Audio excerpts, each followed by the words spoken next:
আসসালামু আলাইকুম। আশা করছি সবাই অনেক অনেক ভালো আছো। নবম দশম শ্রেণীর সকল শিক্ষার্থী বন্ধুদের জানাচ্ছি অনেক অনেক শুভেচ্ছা ও স্বাগতম। তো আজকে আমরা আলোচনা করব বাংলা সাহিত্য। বাংলা সাহিত্যের যে টপিকটা নিয়ে আমরা আলোচনা করছিলাম, আজকে তার দ্বিতীয় পর্ব শুরু করব। সো আজকে আমরা আলোচনা করব প্রত্যুপকার লেখার বাকি অংশ। তো আমরা লাস্ট যে ভিডিও, সেখানে আমরা এই পর্যন্ত আলোচনা করেছিলাম। সো আজকে আমরা আলোচনা করব এখান থেকে, ঠিক আছে? আচ্ছা, যারা আমাদের আগের ভিডিওটি মিস করেছো তারা অবশ্যই আমাদের প্লেলিস্টে গেলে দেখতে পাবে। 9-10-এর যে প্লেলিস্ট আছে বাংলার, সেই প্লেলিস্টে গেলেই কিন্তু আমাদের আগের ভিডিওটি দেখে আসতে পারো, ঠিক আছে? আচ্ছা, তো দেখো এখান থেকে আজকে শুরু করছি। এই নির্দেশ করিয়া দুঃখ প্রকাশ পূর্বক আমি বলিলাম, আক্ষেপের বিষয় এই, আমি এই পর্যন্ত সেই দয়াময় আশ্রয়দাতার কখনো কোনো উদ্দেশ্য পাইলাম না। অর্থাৎ এই আলী ইবনে আব্বাস তিনি কি বললেন? দুঃখ প্রকাশ করে বললেন যে আমার সবচাইতে বেশি আক্ষেপের বিষয় এটাই যে আমি এই পর্যন্ত সেই আশ্রয়দাতা, সেই দয়াময় আশ্রয়দাতার কোনো খোঁজ খবরই পেলাম না। যদি তাহার নিকট কোনো অংশে কৃতজ্ঞতা প্রদর্শনের অবসর পাই, তাহা হইলে মৃত্যুকালে আমার কোনো ক্ষোভ থাকে না। অর্থাৎ যদি কোনোভাবে আমি তার সঙ্গে দেখা করতে পারতাম, তাকে কৃতজ্ঞতা জানাতে পারতাম তার ওই সাহায্যের জন্য, তাহলে আমি মরেও শান্তি পেতাম। এ কথা শুনিবা মাত্র তিনি অতিশয় আহ্লাদিত হইয়া বলিলেন, আপনার মনস্কাম পূর্ণ হইয়াছে। অর্থাৎ এখানে কি বললো যে এ কথা শোনার সঙ্গে সঙ্গে ওই বন্দি বলল যে খুব খুশি হয়ে বলল যে আপনার মনের ইচ্ছা পূরণ হয়েছে। আপনি যে ব্যক্তির উল্লেখ করিলেন সে এই, অর্থাৎ আপনি যে ব্যক্তির কথা বলছেন আমি সেই ব্যক্তি। এই হতভাগ্যই আপনাকে এক সময়কাল আপনালয়ে রাখিয়াছিল।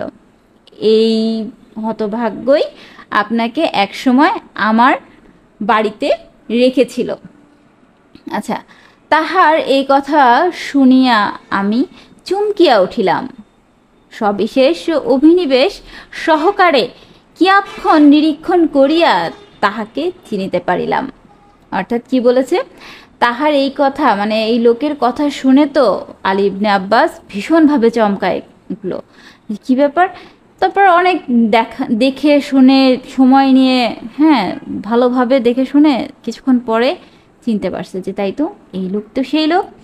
আহ্লাদে পুলকিত হইয়া অশ্রুপূর্ণ নয়নে আলিঙ্গন করিলাম। অর্থাৎ আহ্লাদে মানে খুব খুশি হয়ে, পুলকিত হয়ে, মানে চোখে পানি চলে আসছে, এভাবে তাকে আলী ইবনে আব্বাস জড়িয়ে ধরল। তাহার হস্ত ও পদ হইতে লৌহ শৃঙ্খল খুলিয়া দিলাম এবং কি দুর্ঘটনাক্রমে তিনি খলিফার কোপে পতিত হইয়াছেন তাহা জানিবার নিমিত্তে নিতান্ত ব্যগ্র হইলাম। অর্থাৎ তার হাত পায়ের বাঁধন, যে লোহার শিকল পরানো ছিল, সেগুলো দ্রুত খুলে দিল আলী ইবনে আব্বাস এবং কি দুর্ঘটনায়, কি কারণে এই লোক খলিফার রাগের মুখে পড়েছে তা জানার জন্য খুব আগ্রহ দেখাইল আলী ইবনে আব্বাস, ঠিক আছে? তখন তিনি বলিলেন, কতিপয় নিজ প্রকৃতির লোক ঈর্ষাবশত শত্রুতা করিয়া খলিফার নিকট আমার ওপর উৎকট দোষারোপ করিয়াছে। কিছু নিজ প্রকৃতির মানে কিছু খারাপ লোক, ঠিক আছে? কিছু খারাপ লোক শুধুমাত্র ঈর্ষান্বিত হয়ে, মানে রাগের বশবর্তী হয়ে শত্রুতা করে এই লোকের বিরুদ্ধে খলিফার কাছে কিছু দোষারোপ করছে, ঠিক আছে? মানে বানোয়াট কিছু দোষারোপ করছে। তদীয় আদেশক্রমে, অর্থাৎ সেই কারণে আদেশক্রমে হঠাৎ অবরুদ্ধ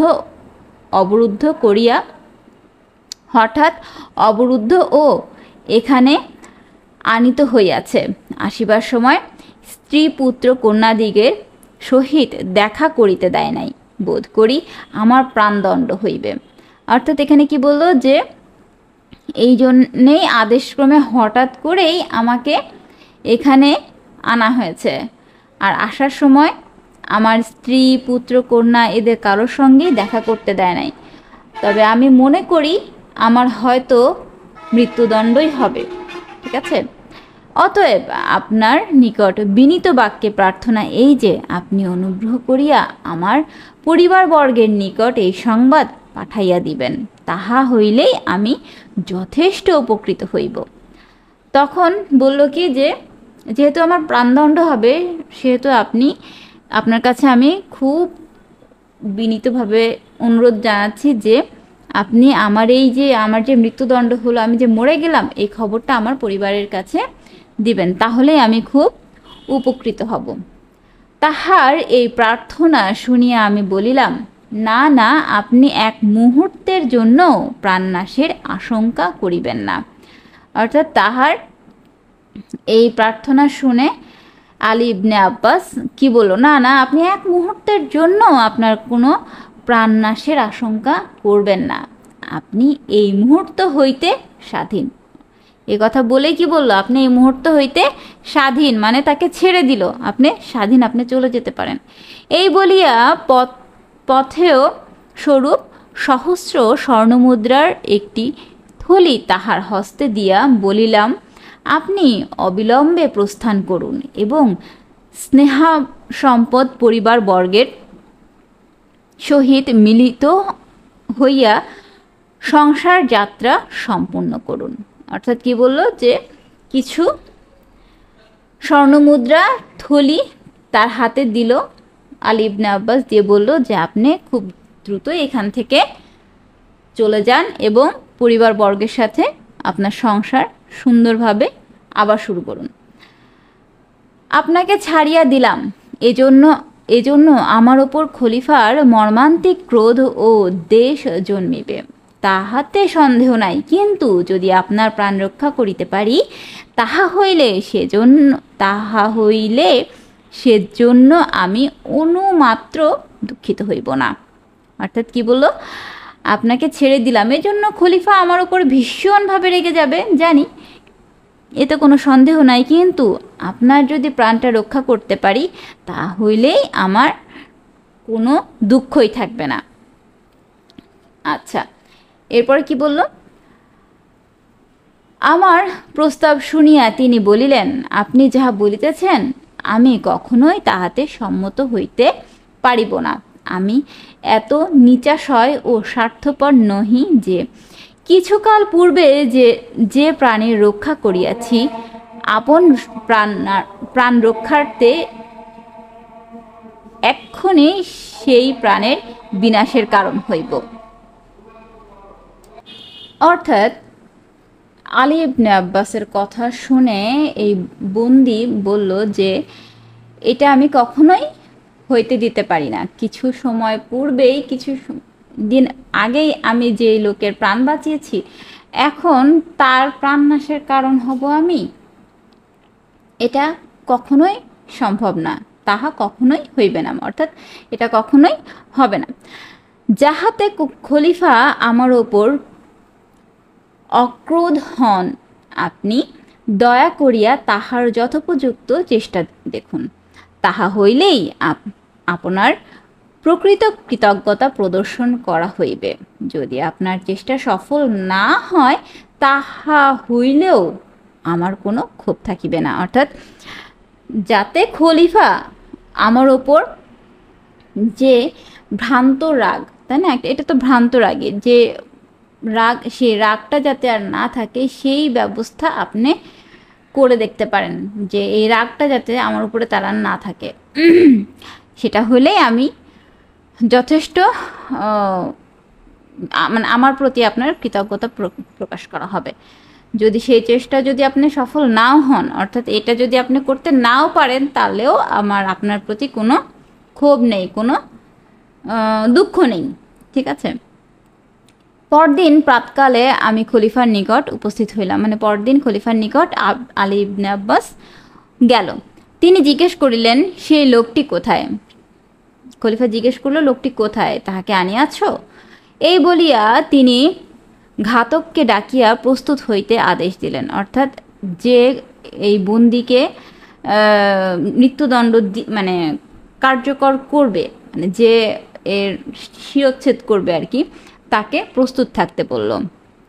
তখন আমি তাহার চরণে পতিত হইলাম, বিনীত ও কাতর বচনে বলিলাম, ধর্মাবতার, ওই ব্যক্তির বিষয়ে আমার কিছু বক্তব্য আছে। অর্থাৎ আলী ইবনে আব্বাস তখন খলিফার পায়ে গিয়ে পড়ল, বলল যে আমার ওই লোকটার প্রতি কিছু কথাবার্তা আছে, ওই লোকটাকে নিয়ে কিছু কথাবার্তা আছে।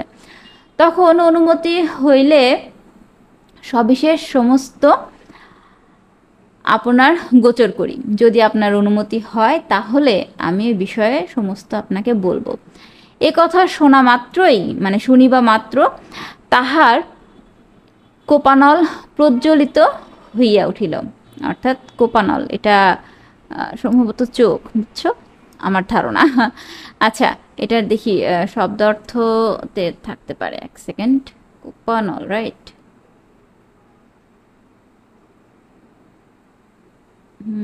এই যে কোপানল, ক্রোধ, রাগের আগুন। আচ্ছা, চোখ না, রাগের আগুন, ঠিক আছে। আচ্ছা, কোপানল। আচ্ছা, তাহলে কি হলো? এই কথা শুনিবা মাত্র তাহার কোপানল প্রজ্বলিত হইয়া উঠিল। অর্থাৎ এই কথা শোনা মাত্রই রেগে সে আগুন হয়ে গেল।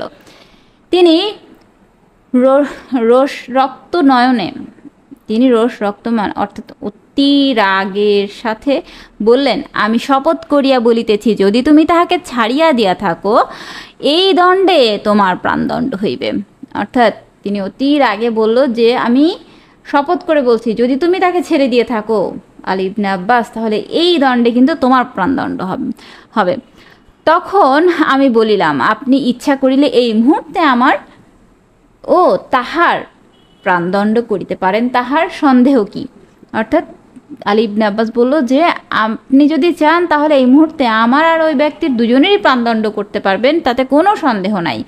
কিন্তু আমি যে নিবেদন করিতে ইচ্ছা করিতেছি, কৃপা করিয়া তাহা শুনিলে আমি চরিতার্থ হই। অর্থাৎ আমি যে বিষয়টা আপনাকে জানাতে চাচ্ছি, দয়া করে যদি আপনি সেই বিষয়টা একটু শুনতেন তাহলেই আমি ধন্য হব। এই কথা শুনিয়া খলিফা উদ্দিত বচনে বলিলেন, কি বলিতে চাও বলো। তখন খলিফা বলল যে কি বলতে চাও, অনেক জোরে করে বলল, কি বলতে চাও বলো। তখন সে ব্যক্তি ডেমাস্কাস নগরের কিরূপ আশ্রয় দান ও প্রাণ রক্ষা করিয়াছিলেন এবং এক্ষণে তাহাকে ছাড়িয়া দিতে চাহিলে আমি অবধারিত বিপদে পড়িব, এজন্য তাহাতে কোনো মতে সম্মত হইলেন না। এই দুই বিষয়ে সবিশেষ নির্দেশ করিয়া বলিলাম। অর্থাৎ কি বলছে যে ডেমাস্কাস নগরীতে এই আলী ইবনে আব্বাসের সাথে এই লোকের যে ঘটনাটা, সেই ঘটনাটা বলল। আর কিছুক্ষণ আগে আমরা আলোচনা করেছি মনে হয় আমাদের আগের ভিডিওতে, যে আলী ইবনে আব্বাস এই বন্দিকে ছেড়ে দিতে চেয়েছিল, কিন্তু বন্দি কি বলেছিল যে না, আমি এভাবে যাব না, তাহলে আপনার ক্ষতি হবে, তাই না, আপনার প্রাণদণ্ড হবে, আর আমি এটা চাই না। যাকে আমি বাঁচিয়েছি তার প্রাণদণ্ড আমার জন্য হোক, আমি তা কখনোই হতে দিতে পারি না। এই দুটো বিষয় কি করছে, খলিফার নিকট উপস্থাপন করছে, ঠিক আছে। আচ্ছা, ধর্মাবতার, যে ব্যক্তির এরূপ প্রকৃতি, এরূপ মতি, অর্থাৎ যে ব্যক্তি এমন দয়াশীল, পরোপকারী, ন্যায়পরায়ণ ও সদ্বিবেচক, তিনি কখনোই দুরাচার নহেন। অর্থাৎ কি বলছে, যে ব্যক্তি এইরকম দয়াশীল, পরোপকারী, ন্যায়পরায়ণ, সে কখনোই এমন খারাপ ব্যক্তি নয়। নিজ প্রকৃতির পরহিংসুক দুরাত্মারা ঈর্ষাবশত অমূলক দোষারোপ করিয়া তাহার সর্বনাশ করিতে উদ্যত হইয়াছে। অর্থাৎ কিছু খারাপ মানুষ হিংসার বশবর্তী হয়ে তার সাথে খারাপ করার জন্য বা তাকে দোষারোপ করার জন্যই, তার সর্বনাশ করার জন্যই এই ব্যবস্থা গ্রহণ করছে। ঠিক আছে? আচ্ছা, নতুবা যাহাতে প্রাণদণ্ড হইতে পারে তিনি এরূপ কোনো দোষে দোষী হইতে পারেন, আমার এরূপ বোধ ও বিশ্বাস হয় না। অর্থাৎ এই যে ব্যক্তি যে দোষে দোষী এবং যার জন্য তার প্রাণদণ্ড হচ্ছে, আমার মনে হয় না সে এই দোষে দোষী হতে পারে এবং তার প্রাণদণ্ডর মতো শাস্তি তার হতে পারে। এক্ষেত্রে আপনার যেরূপ অভিরুচি হয় করুন। সুতরাং এই ব্যাপারে আপনার যেমন ইচ্ছা আপনি ব্যবস্থা গ্রহণ করতে পারেন। খলিফা মহামতি ও অতি উন্নতচিত্ত পুরুষ ছিলেন। তিনি এ সকল কথা কর্ণগোচর করিয়া কিয়ৎক্ষণ মৌন অবলম্বন করিয়া রহিলেন। অনন্তর প্রসন্ন বদনে বলিলেন, অর্থাৎ এই যে খলিফা অনেক মানে চিন্তাশীল একজন ব্যক্তি ছিল। ঠিক আছে? অনেক চিন্তা ভাবনা করে স্টেপ নিত। তো তিনি অনেকক্ষণ ধরে কথাগুলো শুনলো, তারপর অনেকক্ষণ ধরে চুপ করে থাকলো, চিন্তা ভাবনা করে মাথা ঠান্ডা করে বলল, যে ব্যক্তি যেরূপ দয়াশীল ও ন্যায়পরায়ণ ইহা অবগত হইয়া আমি অতিশয় আহ্লাদিত হইলাম। অর্থাৎ এই ব্যক্তি যে এত ন্যায়পরায়ণ দয়াশীল, এটা শুনে আমি খুব আনন্দিত হইলাম। তিনি প্রাণদণ্ড হইতে অব্যাহতি পাইলেন। অর্থাৎ খলিফা তাকে প্রাণদণ্ড থেকে তাকে অব্যাহতি দিলেন। বলিতে গেলে তোমা হইতেই তাহার প্রাণ রক্ষা হইল। এখন তাহাকে অবিলম্বে এই সংবাদ দাও ও আমার নিকট লইয়া আসো। অর্থাৎ তোমার জন্যেই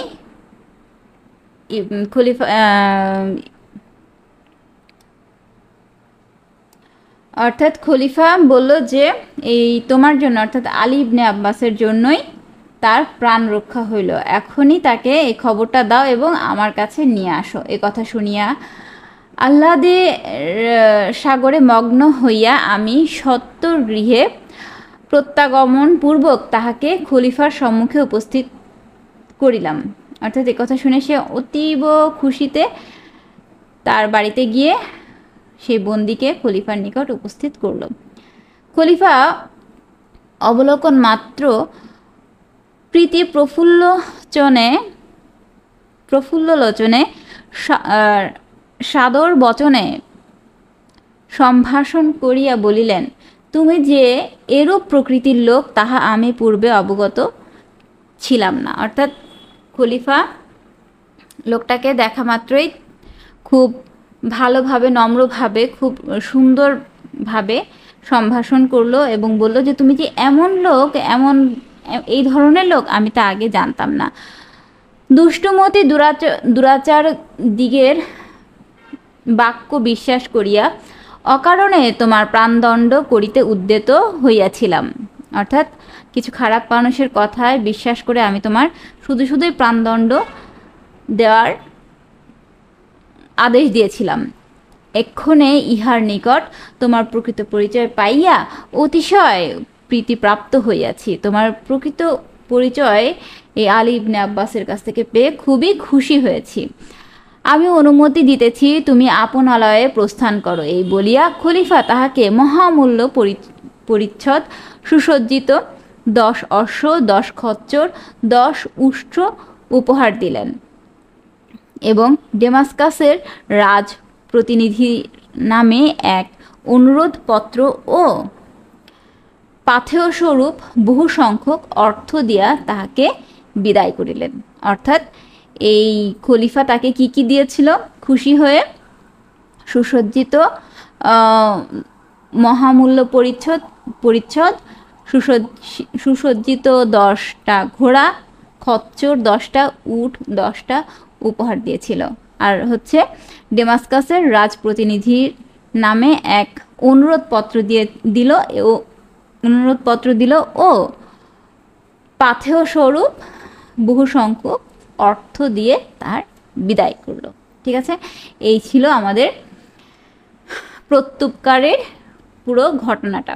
তো আশা করি তোমরা বুঝতে পেরেছো। আমি চেষ্টা করেছি প্রত্যেকটা লাইন ধরে ধরে তোমাদেরকে ভেঙে ভেঙে গল্পটা বোঝানোর, যাতে এখান থেকে যেই অবজেক্টিভ বলো বা শর্ট কোশ্চেন বা সৃজনশীল কোশ্চেন ব্রড যাই আসুক না কেন, তোমরা যাতে অ্যান্সারগুলো করতে পারো। ঠিক আছে, আর মুখস্থ করার চেতে কথা মানে টপিকটা যদি বুঝতে পারো, বুঝে অ্যান্সার করো নিজের মতো করে, সেটা আরও বেশি ভালো হবে তোমাদের জন্য। এরপরে আছে শব্দ অর্থ, এগুলো তোমরা নিজেরা বাসায় পড়ে নিবে, এবং পাঠ পরিচিতি। পাঠ পরিচিতি নিয়ে আমরা পরবর্তী ভিডিওতে আলোচনা করব। সে পর্যন্ত সবাই ভালো থেকো। আল্লাহ হাফেজ।